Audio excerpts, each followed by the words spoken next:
Through the Looking Glass.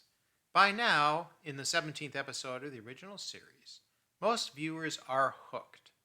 Farscape has already shown it is something special, a show that stands apart from other science fiction. But this episode is something truly special. Let's dive in. As the episode begins, there is considerable tension in the room as they discuss the conundrum caused by Moya's pregnancy. Aaron and Crichton want to stay on Moya, Dargo and Rigel definitely want to leave, and Zan is leaning towards leaving. There is also hostility. Dargo and Aaron snipes at Rigel, Dargo snipes at Aaron, Aaron snipes at Crichton, everyone snipes at newcomer Chiana. And even Zan is colder than usual. Meanwhile, Moya and Pilot are alarmed at the thought of being abandoned, and to try to alleviate their friends' fears, they rashly attempt starburst before Moya is ready. Moya and Pilot's insecurities reflect everyone else's insecurities. Their action results in a dimensional schism that divides Moya into 4 overlapping realities. The dimensional schism mirrors the schism of Moya's inhabitants. As Crichton remarks in the episode's first conversation, they all have separate goals. They all are separate individuals not getting along. The failed starburst pushes the characters into separate dimensional realms. Dargo into red Moya, Aaron into blue Moya, Rigel into yellow Moya. The colors are symbolic. Red for Dargo's quick temper, blue for Aaron's coldness, and yellow for Rigel's fearfulness and or greed. Zan remains on the normally colored Moya because she is the most stable and level-headed of the bunch in the first season. In the midst of the dimensional schism, Crichton needs to travel to each other person who is isolated in his or her own realm and get them all on the same page and bring them together, both physically and emotionally. Crichton begins with Pilot. Pilot, are you there? Crichton, where are the others? You tell me, what happened? I'm unsure. Still running analysis. Is that a star? Unknown. Whatever's happened, most systems are out. Propulsion, guidance, comms. Even my DRDs aren't responding. This is nuts. Nothing seems to be working. How's Moya? Frightened. And in great pain. We haven't seen much of Pilot in the first episodes, but Pilot emerges in this one as the axis around which everything on Moya revolves. What is that out there? I would labor to discover that once the DRDs re-establish internal tracking. I show Rigel on Tier 8 and Officer Sun in Maintenance Bay 3. Still searching for Dargo. Keep looking. Crichton runs off, and he spends most of the episode running around attempting damage control. I've mentioned before that a major trope of the first season is Crichton taking charge and saving everybody. No change of that in Through the Looking Glass. Why everyone follows his orders is a little unclear, since he's an outsider they think inferior. But hey, we need a plot, and Crichton is the foothold for us viewers into this other part of the universe. Crichton dispatches Zan to stay with Pilot and has to calm down Chiana. Listen, Sunshine, you want to be part of this crew? On your good days. This is one of the good days. I thought you were Junior Miss Tough Chick of the Universe. Yeah. When I can kiss or kick or cry my way out of it. This is way, way, way, way different. You bet your ass it is. Chiana, it's gonna be okay. Pilot's on the job. Crichton gets disappeared himself, bumbling into whatever first Dargo and then Aaron bumbled into. Crichton's first stop is the red Moya.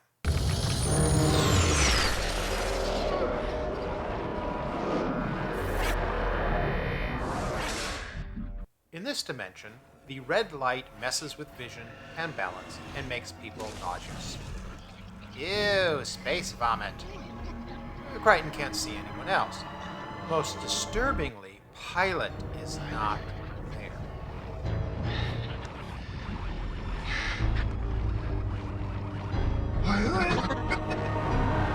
Well, Dargo is there, similarly affected by the red light. But they miss each other.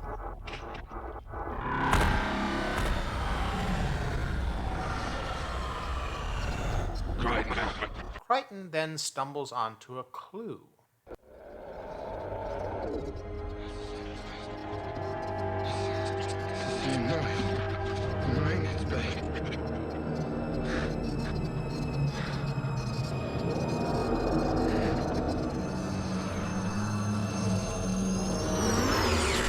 Clever boy, but what fresh hell is this?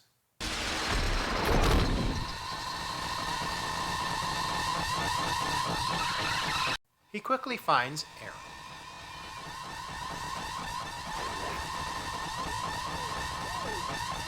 On Red Moya, the affliction is the light. On Blue Moya, it's the sound.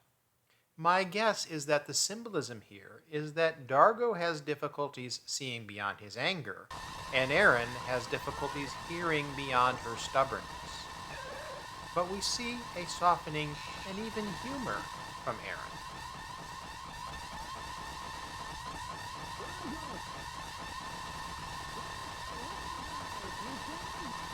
As the two search for the others, Crichton disappears again, but into a better place.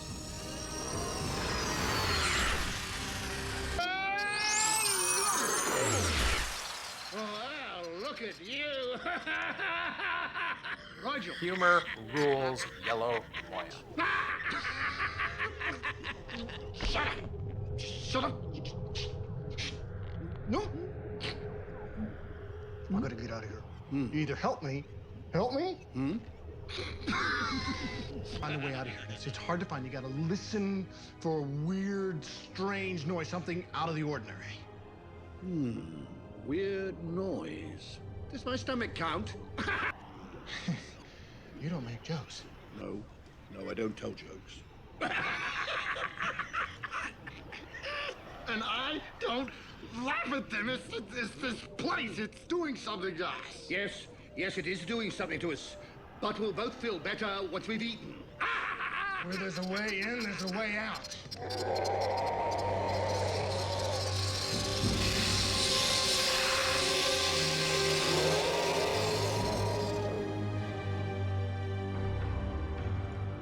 Hey, Guido. You see that? Yes, I did. Yes, our heroes face a serious situation. But as usual, Crichton is figuring out what's happening.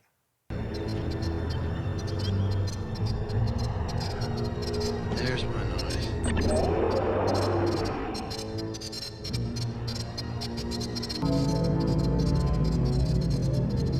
Okay, Alice. Once more into the looking glass.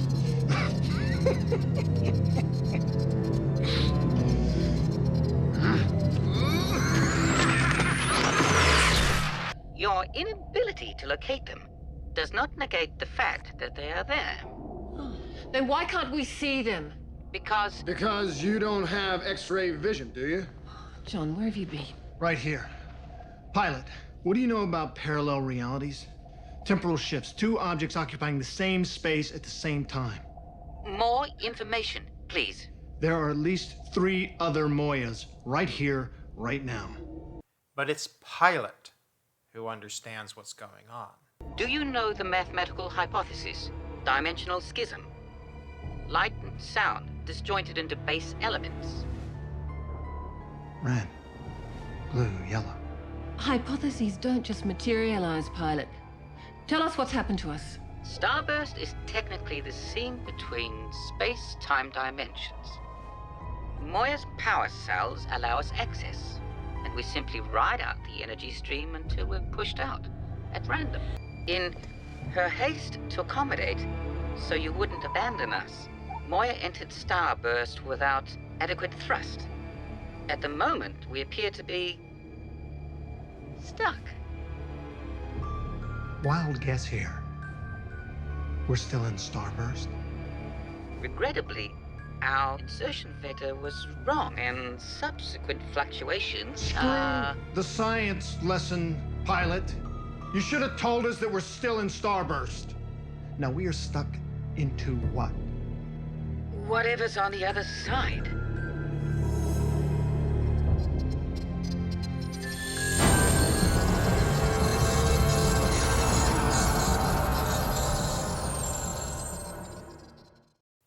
Crichton needs help. But instead, he has Chiana. You ready, Pip? Pip means... My favorite traveling companion. Before I got here, did they believe anything you said? I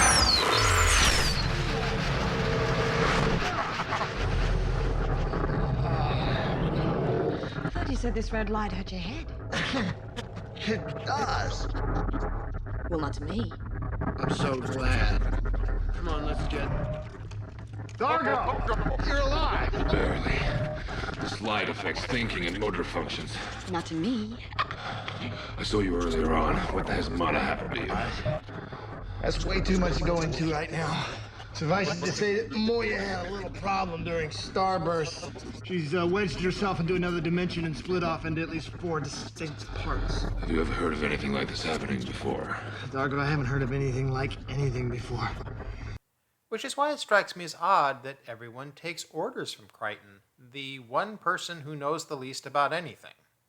Anyway, Crichton tells Dargo about Pilot's plan. Dargo stays behind to start the engines in Red Moya because Chiana is no help. All right, give us half an hour and then fire up everything in reverse. I remember from the first 7 times that you told me. Not here. Go. Not want that here.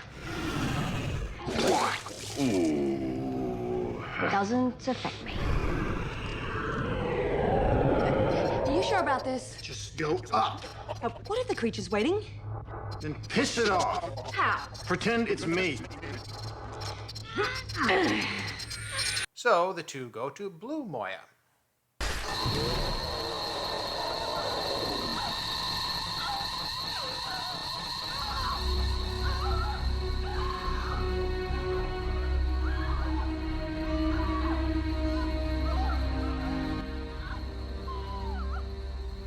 That the sound on Blue Moya incapacitates Chiana is more symbolism. Aaron is resistant to listening to others, but Chiana is adamantly against it. So Crichton has to throw the no help and helpless Chiana into Yellow Moya, and then go find Aaron. There is still the monster.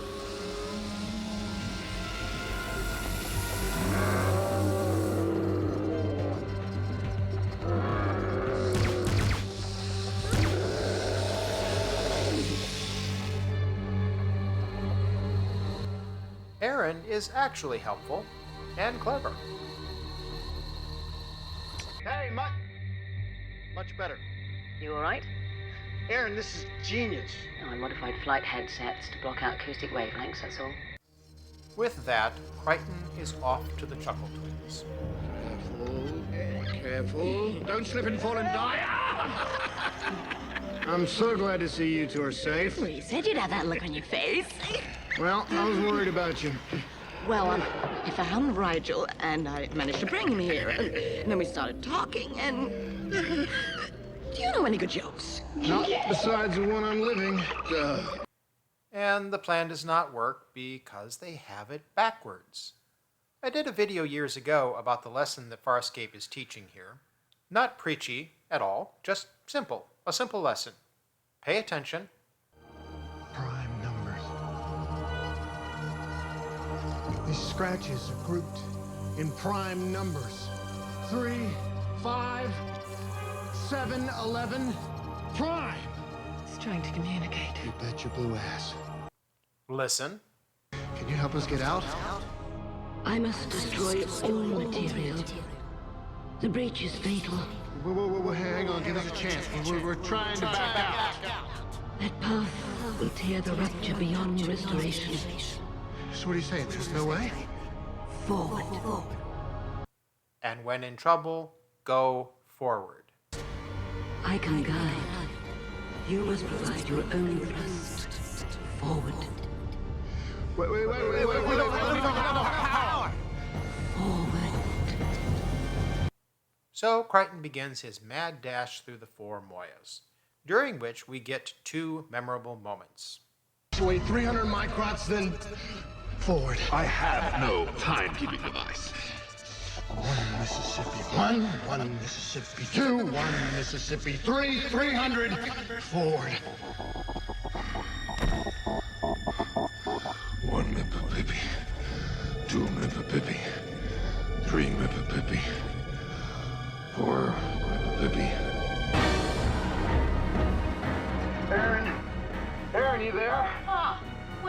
been? On the run. Where are you? I'm trying to get out of here. I didn't know if you were coming back. I'd never leave you. More softening from Erin.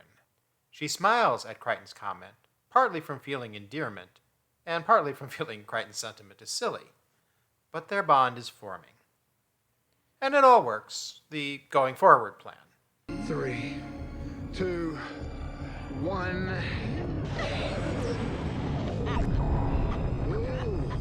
Hell, we're screwed.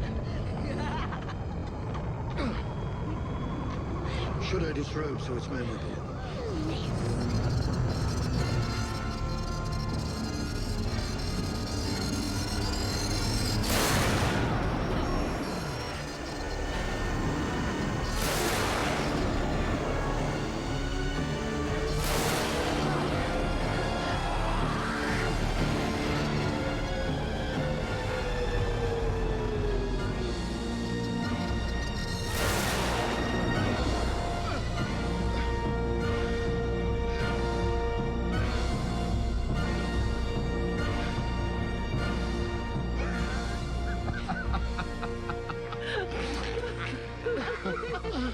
I'm alive.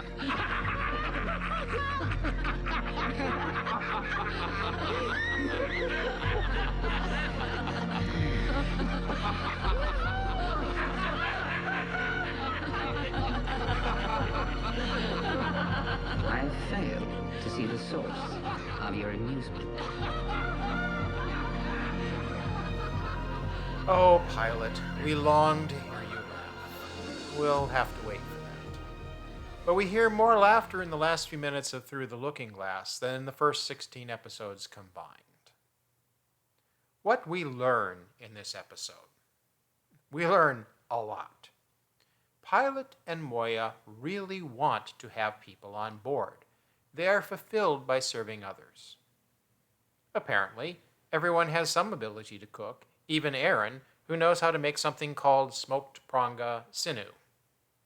Don't ask. We learn a little bit about the physics of starburst. Now, Farscape is not a techie show, but it does give us a little hint here. We had figured out it was a faster-than-light form of space travel that took Moya out of normal space. Now we hear that Moya has the power to enter into the seam between space-time dimensions, and in Starburst ride that seam for a while to re-emerge someplace else. We learned earlier that the end point of Starburst is unknown.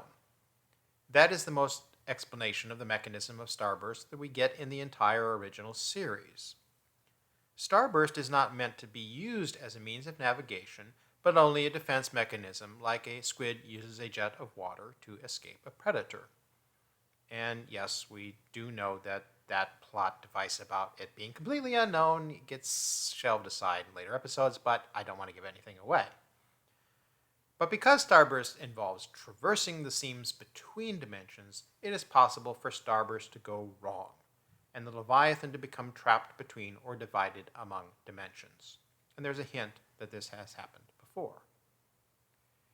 We get the first indication that Crichton's physical senses are less acute than the others, because the red lights and blue sounds have less of an effect on him than it does on the others.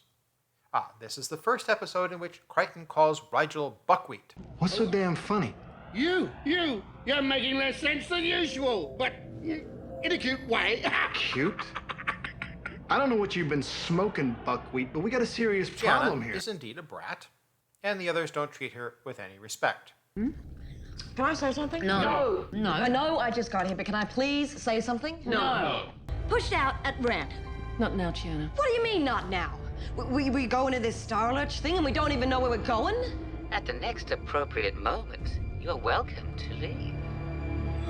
It might take a while for this to work out among them, as it did with the original 5 heroes. Finally, we learn that Rigel is a poet. Kind of.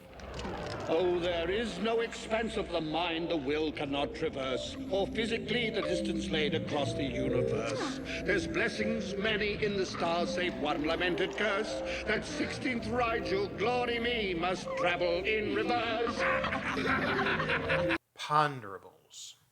Yes, so many ponderables. Through the Looking Glass continues with the problems caused by Moya's pregnancy.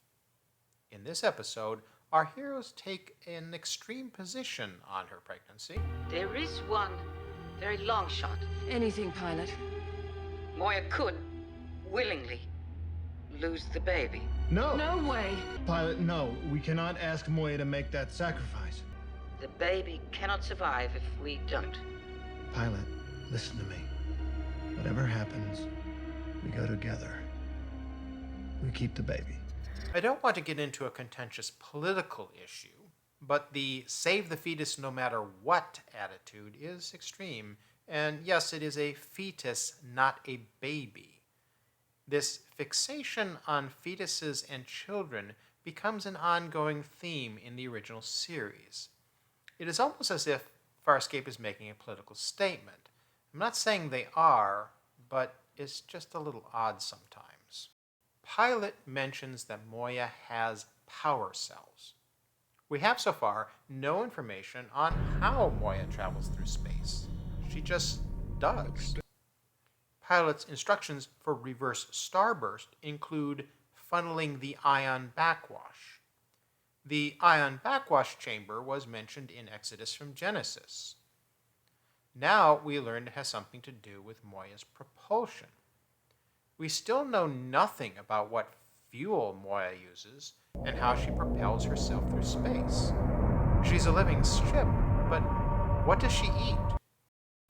Erin's reaction to Crichton praising her for modifying the headsets so that they can communicate is interesting. He is alluding to her earlier reluctance to be a scientist. She replies, Well, it's military tech. It's battle-tested. so she justifies it to herself by saying she was working with military gear, not some pansy something else. It is a sign that Erin is reluctant to see herself as anything other than a soldier. Crichton's reference to the TV show Star Search, a show that ran from 1983 to 1993, is now quite dated. It was arguably dated in 1999 when this episode aired. That is the weakness of pop culture references. They often do not survive more than a few years in the memory.